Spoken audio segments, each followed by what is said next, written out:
Are you struggling to convert leads? And are you ready to start dominating prospecting? Well, if that is the case, make sure that you have a pen and paper ready because you're probably going to be writing down a lot of notes in the next couple minutes. Now, before we get on to today's training, if you enjoyed this video, make sure that you give it a thumbs up. If you've not yet subscribed to the channel, make sure that you subscribe. All of the links that we're probably going to be talking about are going to be in the description box below. And we're going to hold off on answering any questions probably until towards the end. But in the meantime, let us know where it is that you're tuning in from in the comment section below. Now, with that being said, you guys know that usually it's not just me. So I'm going to go ahead and bring on my co-host, Robert Villanueva. So Robert, Hello. welcome. Hello, There hello. we go. Yeah.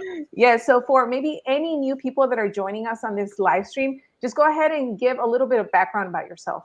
Sure. I'll give you the quick and easy. I've been in the business since 1999. I've done a little over 2,300 deals. First year I did 42. Second year I did 86. I eventually did over 150 deals. And been a coach now. I'd love to make millionaires, which I've been doing successfully for the last about 12 years now, 11, 12 years. Awesome. And I know that this topic that we're going to be talking about is probably also one of your favorite topics that you coach your agents on. So we're just going to get right to it. You know, when it comes to prospecting, what should a prospecting schedule look like? Yeah, I think if anything, just keep it simple. I think sometimes we find ourselves a little bit too complicated. There's 3 different versions that people find themselves in. Number 1 is being busy. Everyone's busy. Number 2 is being effective. Now we're getting stuff done. And number 3 is being efficient. Well, how do we get to effective and efficiency and not just sitting there saying, hey, Lloyd, I'm busy and doing nothing, perfecting our flyer? So there's 5 key things that we should be doing. Number 1 is we got to work on our skills. Okay, we got to work on our skills. And usually that's in that 7:30, 8 o'clock-ish window. Number 2 is a prospecting. I don't care where you generate business from. If you buy business, open houses, mailers, I don't care. You got to talk to people. This is a contact sport. And that's usually in that 8 to 12-ish window. In that, you can actually sprinkle in that third thing. And the third thing is that of lead follow-up. Okay, so that lead follow-up can be right in that window. And usually this should be done by about 1 o'clock. You do some version of administration in the afternoon. Do your negotiating of contracts, which is number 4, as well as pre-qualification. And then the 5th one is with what our goal is every day is to go on these appointments. So you want to be able to be in a position where you're doing your appointments, ideally after that 3 o'clock-ish window. How about after that 3 o'clock-ish window, if someone's watching this and they don't have any deals, what do they do after that? And until what time? Yeah, if you don't have any deals after 3 o'clock, just go home, go watch Jerry Springer, just hang out. No, I'm just kidding. You want to get more prospecting done. Go back, generate some more business, do some more leads. Don't be in a position where you're perfecting your flyer. Continue to work on becoming more effective with your day. As you start to become more effective in your day, you can start to look at efficiencies, meaning where you can do everything in a shorter and less window of time. Mm-hmm. And one thing that I'm going to ask you, because someone's probably going to ask, is how late is too late to call? I'll tell you what I do. I think the latest that I have called has been like 8 o'clock, maybe a little bit after that. But what would you say would be like the latest? Yeah, it's pretty typical that we should be right around 8 to 8 is pretty common. You don't want to be this afternoon, evening prospector. I'm not saying don't do evening prospecting. What I'm saying is that don't put yourself in a position where you say, I'll just prospect later, because later is normally something that we don't end up doing. Later should be in addition to, not in replacement of. In other words, I got to go do an inspection at 9 o'clock in the morning. I will prospect later. That later almost never happens. So if anything, you move that inspection to later in the day, 11, 12-ish if you can. Prospect in the morning. You don't have any other appointments. Get back on the phones. Go back and knock on some doors. 3, 4, 5, 7 o'clock. Go and get some more business. And one of the lead sources that I do like to call in the evening, and I've said many appointments even after 8 o'clock, has been for sale by owners. Because with them, they want the calls, you would assume, right? So sometimes when I have called after 8, they're like, why are you calling? And then it's like, well, you want to sell your home, right? And then it gets into this thing where they're like, I don't want to be handling calls, blah, blah, blah. And at that point, I demonstrate my value, set an appointment. Next thing you know, I get a for sale by owner listing. So that's my take on that. 100%. Now, mistakes when prospecting. I'm going to share some, and then you can go ahead and share what you think first. So first of all, if you're making calls, let's say you're making calls from home, doing it in your pajamas, or doing it from bed, not having an actual space dedicated for your prospecting. That's a big mistake that I see. Another one, not being consistent with your schedule and doing it one day yes, one day no. Today I start at 7, today I start at 8, tomorrow 10 o'clock. If I wake up on time, all of that. And then another one is just being distracted by your cell phone. Having the cell phone there, you start like scrolling Instagram, Facebook.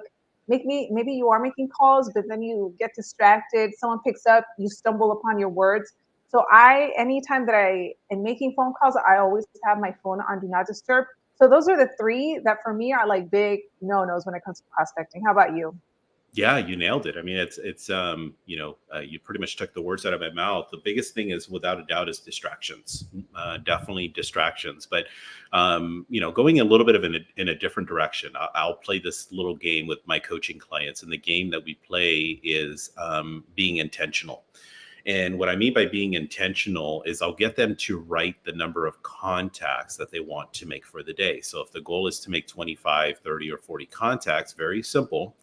I get them to write on a piece of paper, 1, 2, 3, 4, all the way down to whatever number of contacts, 25.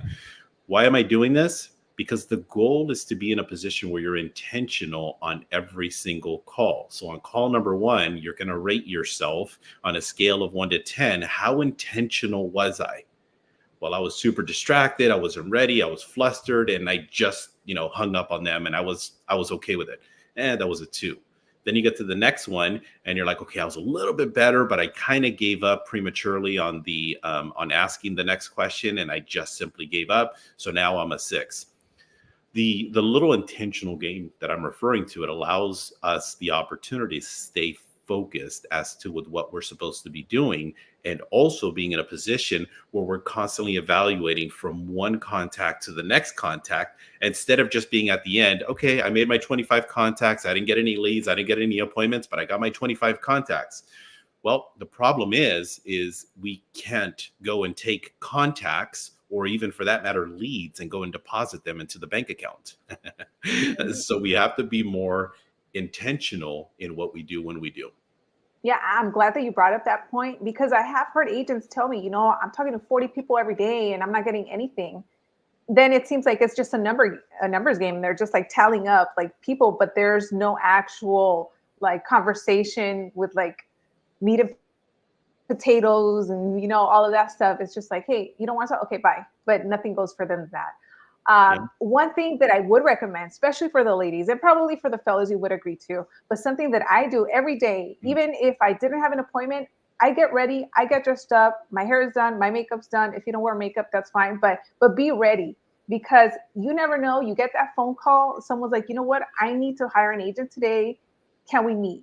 And if you're not ready, and then you have to go and spend some time doing other things, you just always want to be ready, because you never know who you're going to meet, who you're going to set an appointment with. And that's just my thing. Just always be ready. I see you all the time with your, your shirt and your tie. So I don't know if you have any recommendations for the fellas.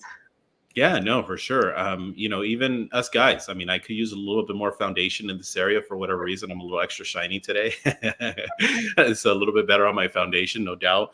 You want to be in a position where you feel good. And when you feel good, you perform better. One thing that I would do from a guy's perspective, especially for the guys that have some version of golfing in the background, what I would do is I'd play this silly little game with myself. And I basically would call it earn my jacket. And what I mean by that is that I'd have my jacket hung up. And in order for me to earn my jacket, I would basically have to set an appointment. So The reason I say that from a golfing perspective is because in golf, the trophy, part of the trophy is the jacket that you actually get. So, or doing silly little things like that, just being in a position where you're constantly looking at, look good, feel good, put yourself in that position where, you show up better mentally. Absolutely. And something that I also like to do is that in my car, I always have an extra pair of heels and some slacks, some pants, just in case I'm out and about. I see a for sale by owner sign. I have my contracts, my blank contracts. Go knock on a door. You never know. So it's just all about being prepared because the opportunity might come up. And if I don't know, I like to say if I look like a bum, I mean, there's a certain way that I like to look and present myself. So I'm always ready. Yeah. So when it comes to lead sources, let's see, right here. I know that you say, I don't care who you're talking to, prospecting, but let's talk about actual lead sources that agents should go after. Yeah, I mean, ultimately, the agents that are the most successful, you can look at it and divide it into one of two different ways. One is earning the business. The second one is buying the business. And I don't want to speak negatively on either one of them. The buying the business, sometimes I'll find myself in a position when I'm coaching a client and they're sitting there, coach, I did 50 deals last year and I made 750,000. Okay, great. Where'd you get the business from? Well, I have a Zillow account. I've been, marketing. I've been this, I've been doing that. I'm like, okay, well, you grossed 750, but it cost you $300,000 to go and chase that business. And then you have a team member and then you have them on some of the deals. And when it's all said and done, your net ends up being like 250,000. There's a gentleman that I coached one time. He was making a gross of $3 million. When we looked at all the numbers, his take home was 500,000. I mean, 500,000 is good. But the profitability behind that was a little bit challenging. So there's the other side of the earning the business. And the earning the business is, of course, telephone prospecting. Sure, there's costs in that. And then door knocking, which in most cases is pretty much free. Some cities, sure, they'll charge you for a certificate. But in the prospecting, the earning the business, the ones that have identified that they are ready to sell, 100% of them have raised their hand, is for sale by owners. And they're endless. Sure, some areas 1, 2, or 3, but when you're calling them week after week after week, they start to accumulate. And now you have an inventory of 20, 30, 40 for sale by owners you can go after. 100% of them are ready to go. You also have expireds we've talked about in the past. And usually it's about 30 to 50% of them will relist.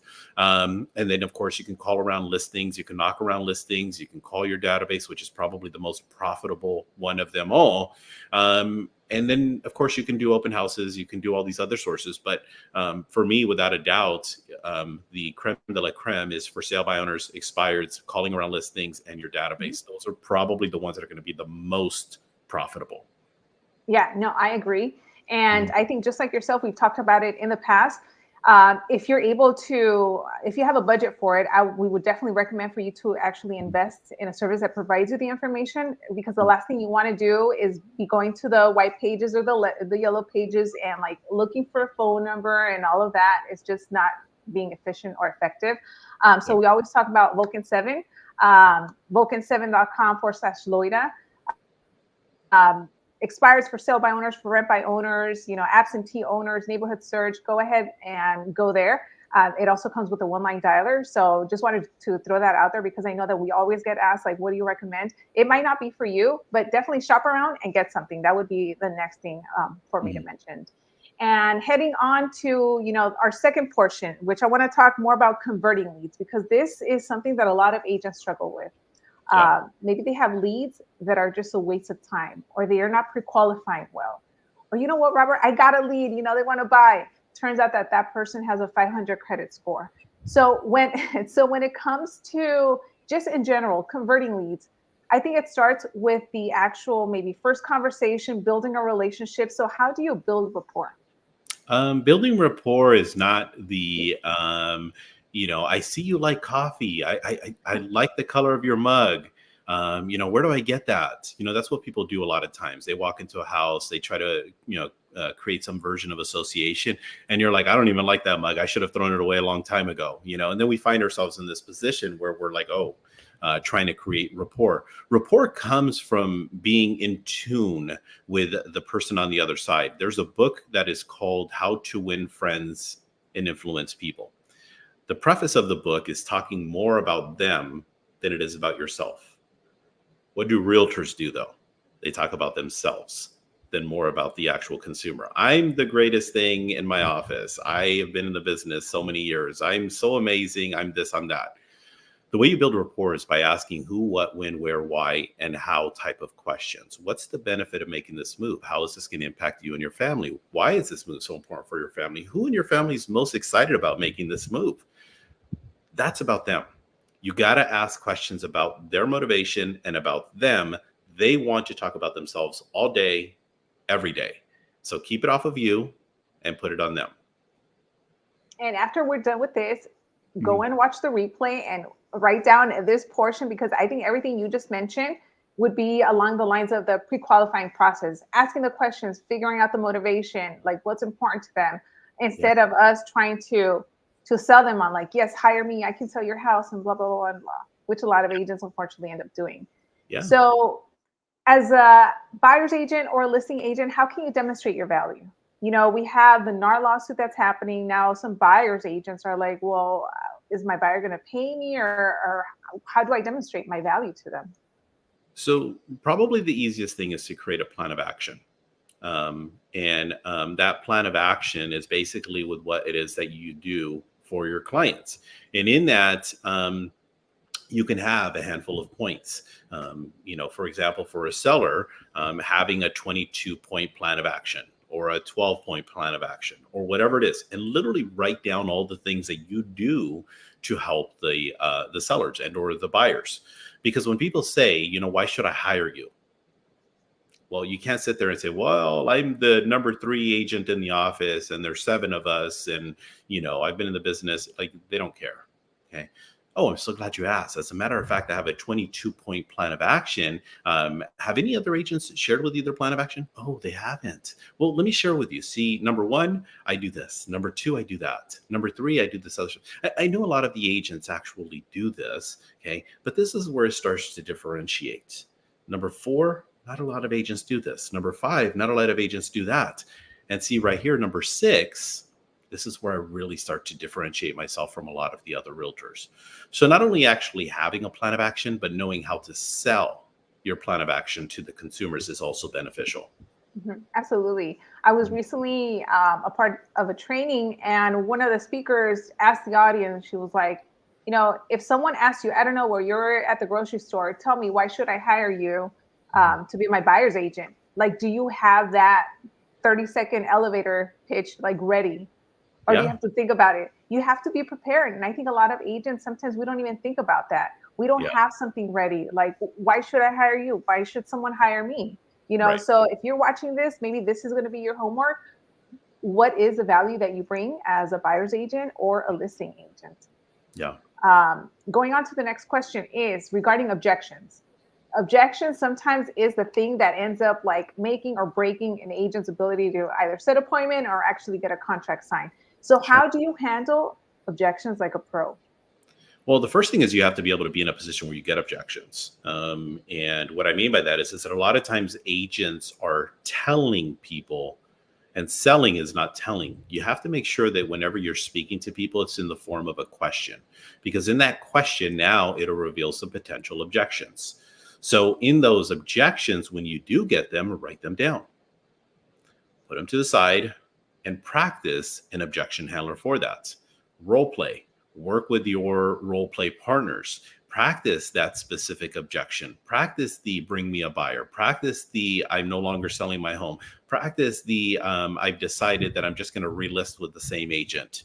Okay, practice all of these things, because and then when you practice, it gives you the confidence and the ability to be able to be in a position where the moment someone gives you the objection, you can simply say, Loida, I'm so glad you actually brought that up. As a matter of fact, and you say it with confidence. Oh, okay. And then now you can simply close a little bit easier.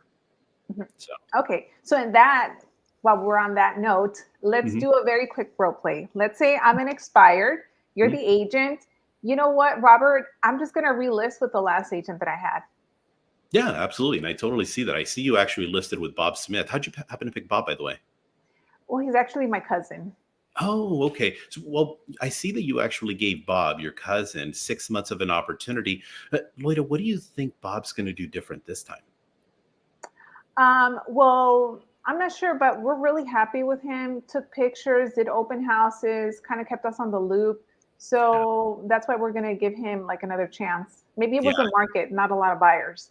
Yeah, I totally get that. And that's very common. And especially the fact that I'm sure you probably think you owe it to Bob being family. Is that part of the case?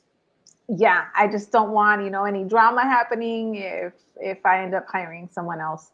Yeah, I totally get that. And here's what I want to do with you, Lloyd. I'd love the opportunity to share with you the techniques that I use to sell homes. By the way, are you familiar with any of the techniques that I use? No, I mean, what company are you with? I'm with Blank Blank Realty. And here's the benefit is I'd love the opportunity to share with you with what it is that I do to get properties sold. And with that, I want to be able to also be in a position to actually have your cousin be a part of this so that we can have a win opportunity. Would that be okay with you? Yeah, I was just gonna ask you if there was a way that, maybe you could work with him and you guys work something out. Yeah. As a matter of fact, why don't we do this? Let's get together. I'll share with you exactly how we're going to accomplish this. Did you want to do that today at 3 o'clock or did you want to do it at 4 o'clock instead? You know what? Let me talk to him first. I need to talk to Bob and also to my husband. Mhm. So I can give you a call back probably tomorrow. Yeah, we can definitely do that. Here's the thing, though, is I'm sure Bob's going to do everything in his power to convince you not to talk to another realtor, and that's going to take away the win all around. However, I do understand you definitely have to make a decision in regards to the direction you're wanting to go. How does your husband feel about making this move? Oh, he's been wanting to be out in Texas since January. Yeah, let's do this.